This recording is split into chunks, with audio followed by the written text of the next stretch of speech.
Yang saya hormati hadirin jamaah salat zuhur berjamaah Masjid Sabna Rasyad yang dirahmati Allah Subhanahu wa taala. Alhamdulillah, kita sudah masuk di pertengahan bulan Ramadan. Kita sudah mau memasuki hari ke-13 di bulan Ramadan, yang dimana Rasulullah Shallallahu Alaihi Wasallam mengatakan di dalam sebuah hadis, 10 pertama adalah rahmat, dan 10 di tengah adalah maghfirah, dan 10 di akhir adalah itqun minan nar, dibebaskan dari api neraka. Dan kita sekarang dia dalam bulan di hari yang ke-10 di pertengahan, yang dimana Allah Subhanahu wa taala mencurahkan maghfirahnya, ampunannya kepada kita semua. Dikatakan para ulama, Ramadan telah pergi setengahnya, dan setengahnya lagi adalah emas. Ramadan sudah pergi, 13 hari dari bulan Ramadan sudah pergi. Sisa dari bulan Ramadan ini adalah emas. Bagaimana kita jadikan akhir di bulan Ramadan ini agar menjadi emas sebagai rantai ketakwaan ibadah kita kepada Allah Subhanahu wa taala.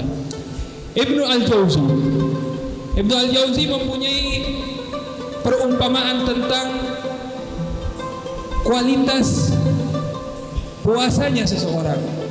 Maka beliau menggambarkan satu contoh adalah seperti seekor kuda. Seekor kuda itu kalau dia sudah ikut perlombaan, ketika dia sudah mendapatkan garis finish, sudah mendekati dirinya dengan garis finish, maka kuda itu akan mempercepat gerakannya agar dia bisa mendapatkan atau mendahului orang untuk bisa mencapai tempat finish tersebut. Maka kata Ibnu Al-Jauzi, seharusnya seorang mukmin lebih cerdas daripada seekor kuda ini di bulan Ramadan. Bagaimana kita di bulan Ramadan menjalankan Ramadan?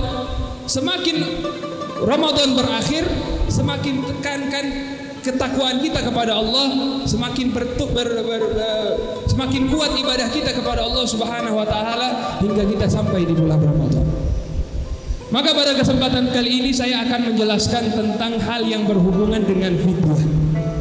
Ya, Ramadan ada beberapa golongan yang tidak bisa menjalankan puasa karena disebabkan hal-hal tertentu yang dimana ada di antara mereka wajib mengqadha, wajib menggantinya setelah selesai bulan Ramadan, dan ada di antara mereka yang hanya cukup membayarkan yang disebut dengan fidyah. Fidyah ini banyak. Fidyah ada yang 1 mud, ada yang 2 mud, ada fidyah yang harus menyembelih kambing atau yang kita kenal dengan dam. Yang itu kebiasaan adalah yang dilaksanakan ketika ada orang yang kurang rukunnya di dalam haji, sehingga dia harus mengeluarkan kambing. Maka di bulan Ramadan ada beberapa golongan yang dimana Allah Subhanahu wa taala memberikan mereka juga pahala ketika mereka tidak bisa melaksanakan puasa dengan mengeluarkan fidyah. Golongan yang pertama adalah golongan orang tua. Golongan pertama adalah orang tua. Orang tua yang sudah umurnya sudah lebih dari 80 atau yang dimana dia sudah tidak mampu lagi untuk melaksanakan puasa. Dalam artian ketika dia akan melaksanakan puasa, dia merasakan masyaqqah, capek. Maka orang tua tersebut bisa mengeluarkan fidyah. Kemudian golongan yang kedua adalah golongan orang sakit.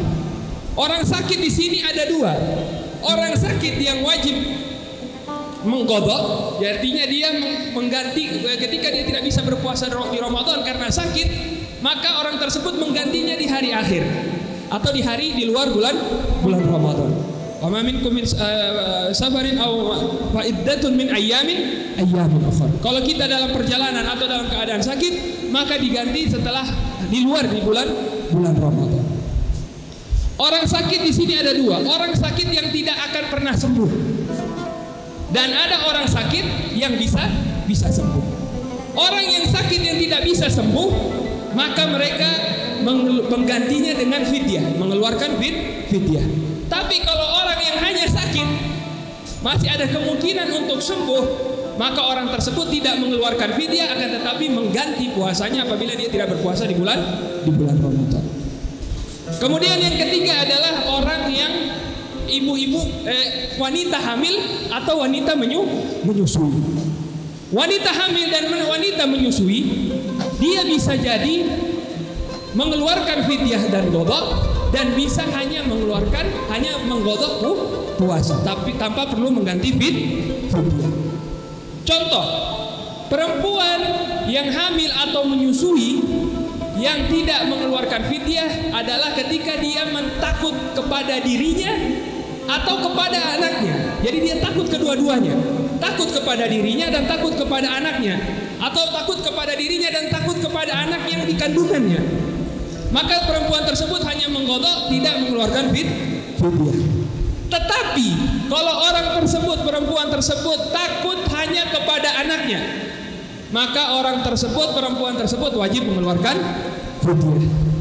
Kemudian yang keempat adalah orang yang tidak dapat menggantikan puasa di bulan Ramadan. Jadi dia setelah dia di bulan Ramadan tahun kemarin dia tidak berpuasa dalam keadaan sakit atau apapun alasannya, yang dimana di dalamnya ada uzur, sehingga masuk datang bulan Ramadan ini dia tidak sempat menggantikan puasanya tanpa ada alasan, maka orang tersebut wajib menggantinya dengan fidyah, dan wajib juga dia mengganti puasanya. Nah, ini adalah golongan-golongan orang yang wajib mengeluarkan fidyah. Apakah fidyah itu harus dengan niat? Perlu. Fidyah harus dengan niat. Karena fidyah itu seperti zakat, ibadatul maliyah, ibadah maliyah, seperti zakat yang dimana harus ada niat. Saya keluarkan fidyah karena saya tidak bisa melaksanakan puasa karena umur saya tua, fardhan lillahi ta'ala. Atau saya mengeluarkan fidyah karena saya takut kepada anak saya dan diri saya, kepada anak saya, maka saya keluarkan fidyah. Dengan niat-niat tersebut untuk membedakan antara sedekah dan ibadah, karena dia merupakan ibadah maliyah, ibadah dengan harta seperti zakat, maka diperlukan dengan niat. Kapan kita keluarkan itu fidyah? Jadi kita harus perhatikan, fidyah itu tidak boleh dikeluarkan kecuali sudah berpuasa pada hari ini. Ya, tidak ada orang kasih keluar fidyah sebelum Ramadan. Kita semua kasih keluar fidyah sebelum Ramadan, tidak sah. Harus puasa dulu, baru dia keluarkan fidyah. Yang sahnya bagaimana? Agar tidak repot, bisa mentakhirkannya. Misalnya orang punya orang tua, ya, selama 10 hari ke depan dia tidak berpuasa karena umurnya yang sudah tua, maka kita persiapkan 10 hari ke depan punya. Nah, untuk takaran fidyah, 1 hari itu 1 mud. 1 mud itu berapa? Saya bulatkan jadi 700 gram. 700 gram per mud per hari per orang. Maka tidak boleh 1 mud dibagi menjadi 2. Misalnya 700 gram ini kita berikan kepada 2 orang, tidak bisa. 1 mud 1 orang. Jadi 700 gram itu untuk 1 orang. Dan tidak bisa kita majukan. Sebelum Ramadan kita semua kasih keluar 30 hari punya. Karena saya ibu setua, saya tidak bisa berpuasa. Takhirkan. Jadi setelah 10 hari atau sudah malam hari raya. Malam hari raya kita sudah siapkan 30 hari punya atau 29 hari punya, kita keluarkan pada malam hari raya. Karena tidak sah orang mengeluarkan fidyah sebelum matahari terbenam. Jadi kalau puasa hari ini, nanti matahari terbenam, masuknya waktu maghrib baru bisa mengeluarkan fidyah. Jadi seperti itu, 700 gram. Kalau 30 hari berapa? 21 kilo. Tidak mengeluarkan beras, hitung berapa 21 kilo sekarang. 1 kilo kita taruh 15.000 kali 21. Kita keluarkan dengan uang. Sudah tidak mau keluarkan beras, kita keluarkan dengan uang. Maka hal ini mudah. Kalau saya masalah zakat atau masalah fidyah, saya tetap mengeluarkan beras dan juga saya tetap mengeluarkan uang. Tidak mungkin orang cuma kasih beras, orang tidak kasih uang, orang mau beli minyak, beli telur dan lain-lain. Ya, begitu juga zakat. Saya keluarkan zakat, saya juga kasih uang, beras dan uang. Orang mau kasih keluar uang, boleh. Orang hanya kasih keluar beras, silahkan, tidak jadi masalah. Kedua-duanya sah. Yang penting sesuai dengan takarannya. Maka hadirin dan hadirat yang dirahmati Allah Subhanahu wa taala, itu pengertian tentang fidyah. Jadi fidyah itu tidak bisa didahulukan. Puasa dulu baru keluarkan fidyah. Dan satu orang hanya bisa mengeluarkan 1 mud, dan fidyah tersebut tidak bisa lebih diberikan kepada dua orang. Bisa kita berikan kepada keluarga kita yang miskin? Bisa. Silahkan. Dan itu aula. Beda dengan kafarah. Beda dengan zakat. Kafarah itu tidak bisa kita berikan kepada keluarga kita. Misalnya kita berbuat sesuatu yang dimana it'amul miskin, memberikan makan kepada orang miskin 60 orang karena sebab jima di siang hari di bulan Ramadan. Kafarah itu tidak bisa diberikan kepada keluarga yang miskin. Tetapi zakat atau fidyah bisa kita berikan kepada keluarga kita yang miskin. Jadi kalau kita punya orang tua atau ada saudara kita atau apapun, dia sakit dan keluarkan fidyah, kita cari keluarga kita yang paling susah. Yang paling dekat, yang paling susah itu yang kita berikan. Dan itu aula. Begitu juga zakat dan begitu juga fidyah. Dan terakhir, insyaallah Allah Subhanahu wa taala menjadikan kita orang-orang yang bertakwa, orang-orang yang serius di dalam melaksanakan bulan Ramadan, sehingga nanti kita keluar di bulan Ramadan dalam keadaan ketaatan kepada Allah Subhanahu wa taala. Dan saya ingin mengingatkan bahwasanya tentang ada beberapa hari ini, beberapa waktu ini yang beredar di media sosial tentang doa berbuka puasa. Ada orang bilang dhahabal dhama wa talatul uruq wa sabatul ajr insyaallah taala, itu afdal. Sahih. Memang sahih. Tidak ada yang meragukan kesahihannya. Tapi ketika kita sebagaimana seorang hamba, sebagaimana yang di dalam hadis Nabi Muhammad SAW, doa yang tidak ditolak oleh Allah Subhanahu wa taala itu doa di waktu berbuka. Kita hanya berdoa dhahabal dhama wa talatul uruq wa sabatul ajr insyaallah taala. Sedangkan kita berpuasa, kalau kita ikuti doa yang pertama yang sering kita baca, yang sering dibaca orang-orang tua kita, Allahumma laka sumtu, aku berpuasa hanya kepadamu. Dalam artian puasa ini kita laksanakan hanya kepada Allah, dan Allah yang akan memberikan ganjarannya sendiri. Wa bika amantu, dan kepadamu aku beriman.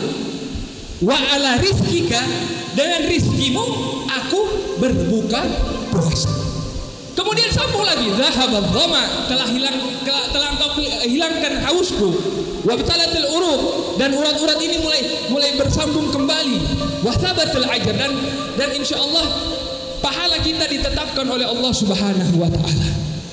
Maka ketika kita berbuka puasa, kita panjatkan doa sepanjang-panjangnya. Sehingga kita, karena itu waktu-waktu yang dimustajabah oleh Allah Subhanahu wa taala. Allahumma laka sumtu wa bika amantu ala rizqika afdaltu dhahabadh dhama wa btalatil uruq wa sabatal ajr insyaallah taala. Dan jangan lupa kita ada sunnah yang kita lupakan di ketika maghrib itu. Apa sunnah yang kita lupakan ketika maghrib? Menjawab azan maghrib. Karena orang sibuk dengan buka sehingga orang lupa sunnah menjawab azan maghrib. Maka sunnah itu yang dilalaikan. Banyak para umat Islam lalai akan sunnah menjawab azan maghrib. Kalau azan lain orang jawab. Kalau azan maghrib orang tidak jawab karena orang sibuk dengan berbuka puasa. Maka kita sempatkan ketika kita makan, ketika azan kita makan, kemudian azan sudah Allahu Akbar kita makan, maka kita sambung dengan menjawab azan tersebut, sehingga kita tidak meninggalkan sunnah Nabi kita Muhammad SAW. Semoga yang sedikit ini bisa bermanfaat bagi kita semua. Kurang lebihnya mohon maaf. Allahumma jam'ana jam'an marhuma, tafarruqna min ba'dihi tafarruqan ma'suma, wa la taj'alna fina wa la fikum sayyi'an wa la mahruma bi rahmatika ya arhamar rahimin. Allahumma innaka afuwwun tuhibbul afwa fa'fu 'anna ya karim ya farijal hami ya kashifal ghammi li 'abdika yaghfiru warham. Sallallahu ala sayyidina Muhammadin wa ala alihi wasallam. Walhamdulillah rabbil alamin wal afu minkum. Wassalamualaikum warahmatullahi wabarakatuh.